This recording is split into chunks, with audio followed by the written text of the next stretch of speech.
The balance of power in the Western Hemisphere has just been rewritten. In a bold and calculated move, Russia has confirmed the delivery of a batch of long-range military surveillance and attack drones to Venezuela. This is not a simple arms sale. It is the materialization of a strategic defense alliance that puts the United States in a checkmate position in its own backyard. The White House is on maximum alert, confronted with the reality that Russia has established a high-tech air defense bubble over the Caribbean, directly challenging American air supremacy. The turning point was the activation of a long-standing military cooperation agreement, now accelerated in response to rising tensions. Russia, under the pretext of technical assistance for critical infrastructure security, transferred operational control of a fleet of Orion, ENOCOD, drones to the Bolivarian National Armed Forces, FANB.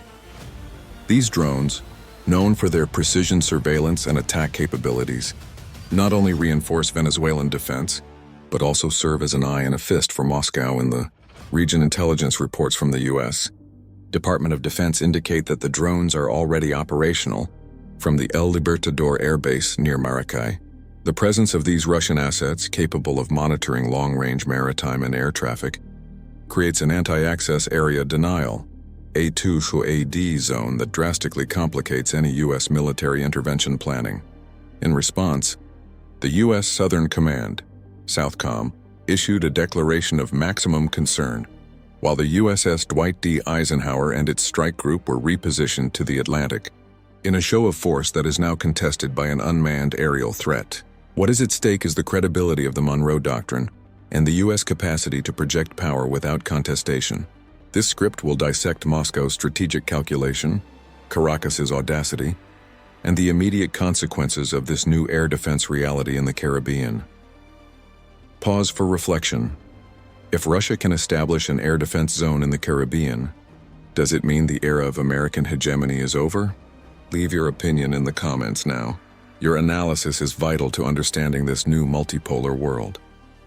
The transfer of Russian drones to Venezuela is a game-changing move, transforming Venezuela's defense capability from obsolete to a high-tech asymmetric threat.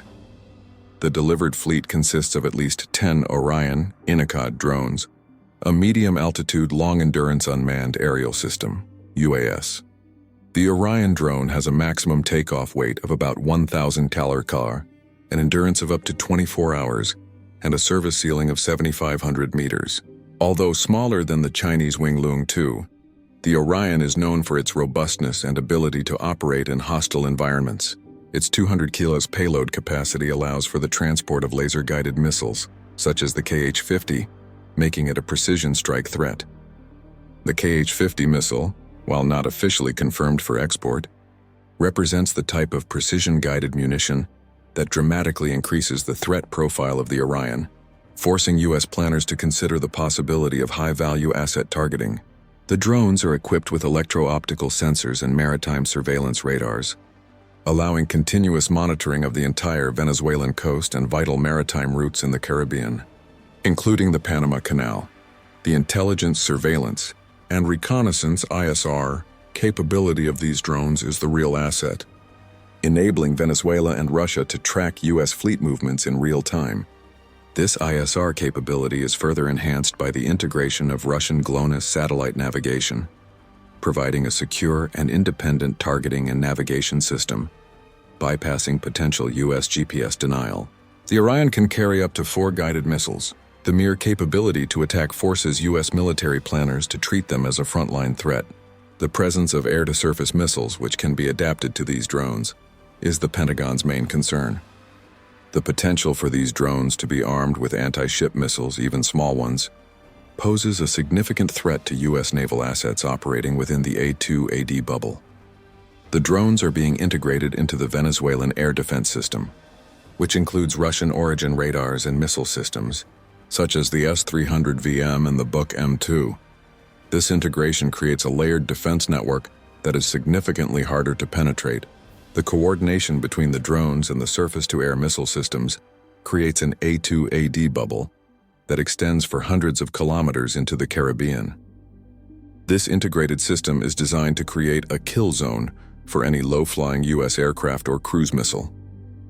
The operating base at El Libertador has been rapidly modernized with Russian technical support, including reinforced hangars and dedicated satellite communication infrastructure, ensuring the drones can operate 24/7.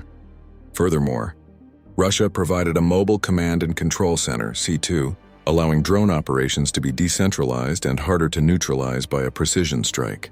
The Russian technical teams are reportedly operating under the guise of maintenance contractors, but U.S. intelligence suggests they are actively training Venezuelan personnel in maintaining the sensitive systems.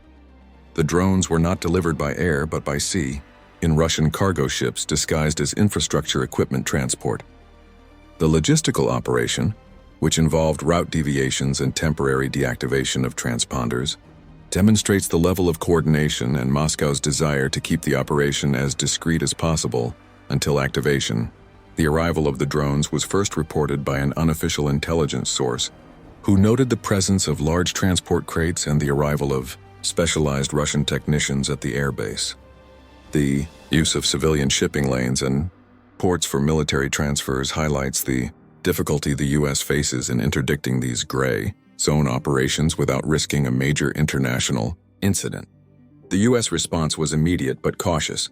The repositioning of the USS Dwight D. Eisenhower and its strike group, including the cruiser USS Philippine Sea and the destroyers USS Gravely and USS Mahan, is a demonstration of naval power.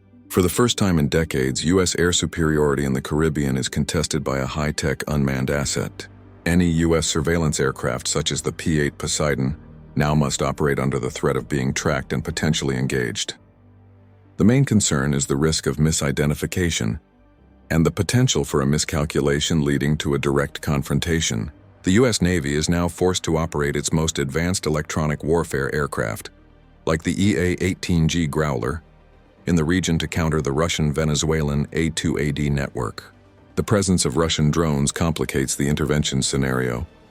An attack on the drones would be an attack on a Russian military asset, even if operated by Venezuelans, raising the risk of escalation to unacceptable levels. The Pentagon is now in a lose-lose situation. Not responding validates Russian aggression. Responding risks an all-out war. If you value analysis that uncovers the truth behind the headlines, this is the time to click the subscribe button and turn on notifications. You won't want to miss what happens next in this crisis. President Nicolas Maduro, in a televised speech, hailed the arrival of the drones as a milestone in the defense of national sovereignty and a legitimate response to the imperialist threat.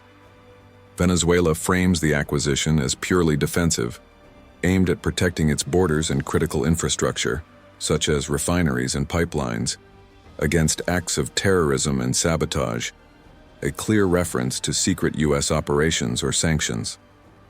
Maduro's speech emphasizes the inalienable right of a sovereign nation to defend itself against economic and military coercion. Moscow's support serves as a political and military shield. Russia, by providing the technology, signals that it considers Venezuela a strategic partner whose stability is vital to its own economic and geopolitical interests. The Russian presence acts as a deterrent factor against any U.S.-backed regime change plan. Russia's move is not an act of charity. It is a multifaceted strategic move aimed at undermining U.S. hegemony and testing its response capabilities. Moscow is testing the resolve of the U.S. by establishing a high-tech military presence in the American backyard. Russia forces Washington to divert resources and attention from Eastern Europe and the Black Sea, the primary theaters of operations for Russian containment. The crisis in the Caribbean is a low-cost strategic distraction for Russia.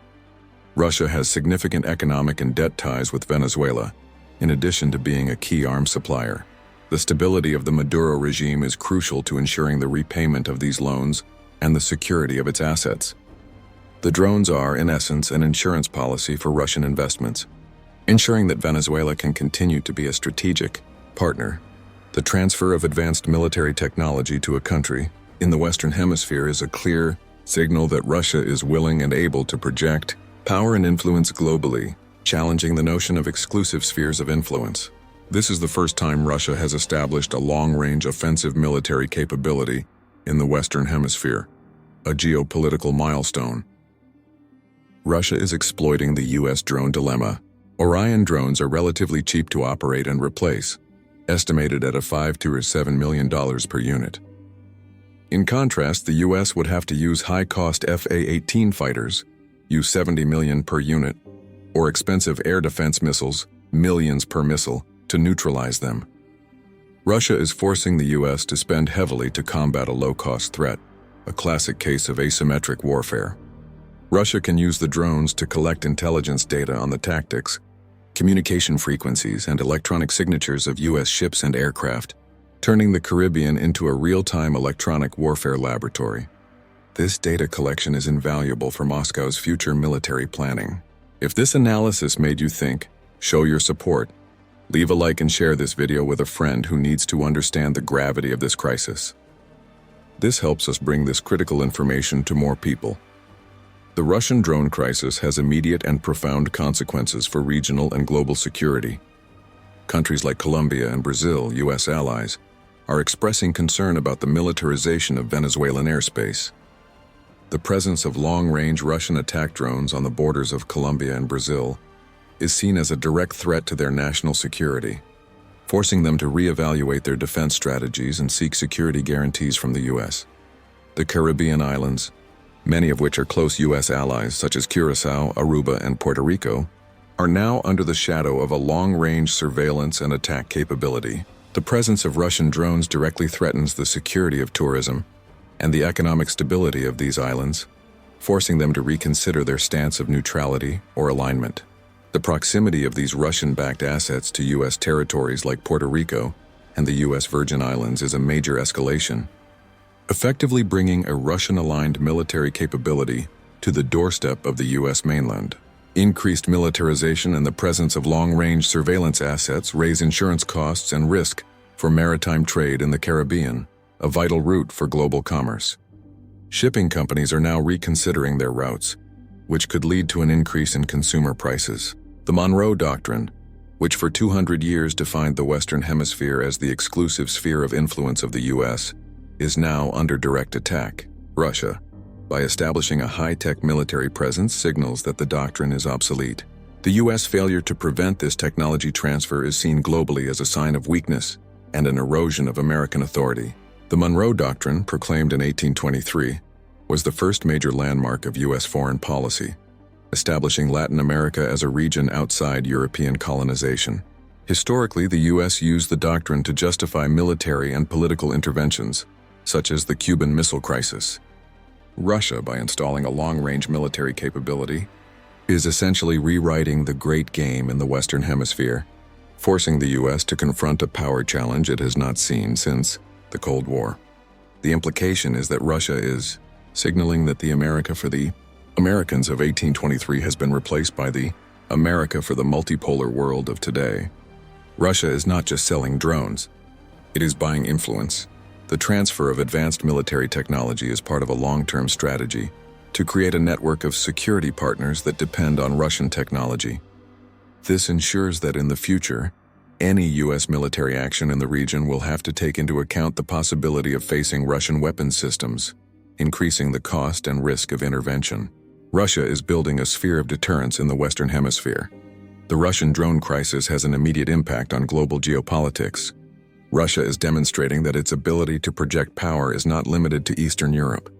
This move is a strategic masterstroke that forces the U.S. to divide its resources and reevaluate its global containment strategy. The world is watching whether the U.S. will allow Russia to establish a military precedent in its own hemisphere. Although the focus is Russia, Venezuela, U.S., China is not absent. China has significant economic and debt ties with Venezuela. Russia is leveraging existing Chinese infrastructure and political support to integrate its drones, creating a military and economic technology alliance that is more than the sum of its parts. China quietly supports Russia, as any U.S. distraction in the Caribbean relieves pressure on the Indo-Pacific. The greatest damage to the U.S. is not military, but one of credibility. The inability to prevent the transfer of advanced military technology to a sanctioned regime in its own hemisphere is a sign that U.S. hegemony is in decline. This could lead to a global reevaluation of alliances and a realignment of power in favor of the multipolar bloc. The Organization of American States, OAS, traditionally aligned with the U.S., is divided. While some members condemn the drone transfer, others, led by Caribbean and Central American nations, call for moderation and criticize U.S. sanctions policy as the root cause of the crisis.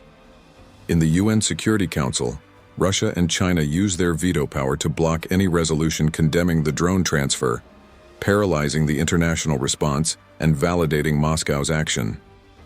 What would you do, given the threat of Russian drones?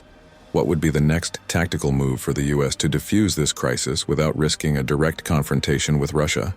Leave your tactical suggestion in the comments. The presence of the drones creates new and dangerous escalation scenarios. Scenario 1. The surveillance incident and the kinetic response. An Orion drone operating near the maritime border tracks and illuminates a U.S. warship with its radar. The U.S. ship, interpreting this as a hostile act, fires an air defense missile such as a RIM-162 ESSM to shoot down the drone. The drone is destroyed. Russia and Venezuela condemn the act as unprovoked aggression, and Russia demands immediate compensation and a formal apology, raising the crisis to a high-risk diplomatic level. The Pentagon must then justify using a $1 million missile to shoot down a $1 million drone. Scenario 2. The contested humanitarian intervention and the public relations victory. The U.S. attempts an aerial humanitarian intervention over Venezuela using C-17 transport aircraft. The Russian drones, operated by Venezuelan personnel, are used to block the airspace, forcing the U.S. aircraft to abort the mission. The use of drones to deny air access is a public relations victory for Venezuela and a strategic setback for the U.S., which is forced to retreat from an aid mission. Scenario 3. The cyber attack and mutual blindness. The U.S. launches a highly sophisticated cyber attack to disable the drone control system. Russia, in retaliation, launches a massive cyber attack against U.S. communication infrastructure in the Caribbean, targeting bases like Guantanamo and the communication satellite network. The war moves to the cyber domain, with unpredictable consequences for regional stability and U.S. command and control capability. Scenario 4. The diplomatic response and the tactical retreat with concessions. The U.S., recognizing the risk of escalation, opts for a tactical retreat.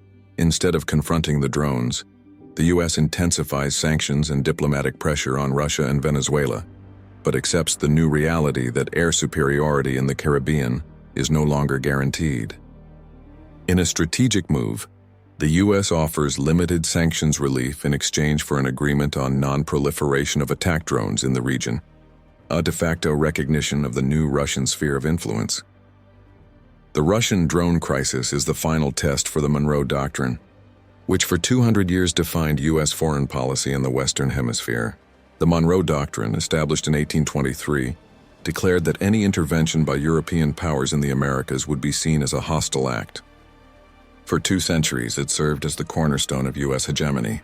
The presence of long-range Russian attack drones is the first serious technological violation of this doctrine.